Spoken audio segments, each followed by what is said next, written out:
more terroristic threats, literally, in Germany. Now another soccer game or football matches, they would say in Europe, has been canceled. It's Germany versus Netherlands. Remember, the original bombing that happened during Paris, there was a number of bombings and shootings throughout the city. The most deadly one was at a concert, but they also had bombings outside a France-Germany matchup. And there was 3 different guys who had done suicide vests and blew themselves up. They also killed someone that was near them.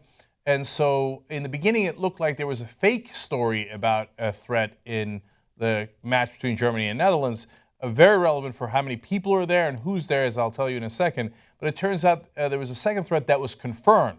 So Police Chief Volker Kluge says he had concrete evidence that someone wanted to set off an explosive device in the stadium. Okay, so that is obviously very, very problematic.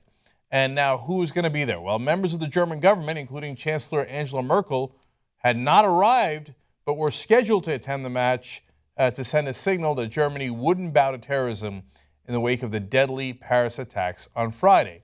Now, it doesn't mean they're bowing to terrorism now that she's not going there. I mean, if somebody says, hey, we've got a very good corroborated evidence that shows that there's going to be a bomb, obviously you're not going to walk into the bomb. That would be stupid. So they had to delay the match, and my guess is they will have the match later and she'll show up anyway, right? So I love that attitude. I think she has absolutely the right attitude there, so the German people. Reports are that the Germans were completely unfazed. It was called off about an hour and a half before the game. There was a lot of people already in the stadium. There were people in the parking lot getting ready to enter the stadium. And apparently, according to all the reports, they just walked out very calmly and said, okay, all right, well, we'll go about our business. Now, look, when you see something like this, it's also time to give the authorities a lot of credit, right? So now oftentimes we get frustrated because it seems like they can't even follow an ISIS Twitter account and figure out what's going on. And obviously hard not to get frustrated after the attacks in Paris because of all the spying that they've done, and they couldn't catch these guys who were clearly plotting in the middle of Europe, and one of them had talked to a ISIS magazine, which believe it or not exists, and had kind of talked about what they were going to do. Not specific details, but he was bragging about how he was going to do attacks and he had weapons and he was going throughout Europe. But here's a case where the authorities did do the right thing.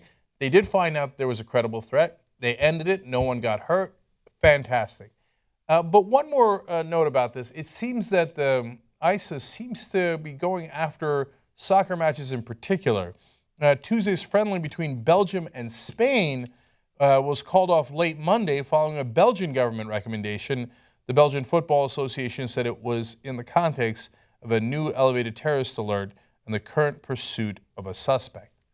So now, again, that's in the pursuit of a suspect, so we don't know that that game was particularly targeted, but that's 3 different soccer matches or football matches that had to be canceled or delayed, or at least were affected. France and Germany continued to play till the end. And ISIS is a fascinating foe, one that we haven't quite really dealt with before. Now, Al-Qaeda did unbelievable attacks, embassy bombings, and then obviously the horrific attacks of 9/11. And then you had the attacks in London, and the list goes on and on. But ISIS is hitting France. They apparently tried to hit Germany here, or at least a group of people in Europe that is loosely associated, or in the words of the French authorities, deeply related to ISIS. And ISIS takes credit for it too. And now the Russians say that they also shot down the Russian plane, that it was ISIS. And to go after very popular soccer matches, they're trying to hit our way of life. And as I've said before, we can't let them do that. So they win if they terrorize us. Now, we should do everything in our powers to prevent the attacks in the first place, obviously. And here again, for the 3rd time, credit the authorities for doing that in the case of Germany, right? But also afterwards, we can't let it affect the way we think and the way we act. If we change our way of life and we get scared of these guys and stop doing the things that we normally do, well, that's when they truly win.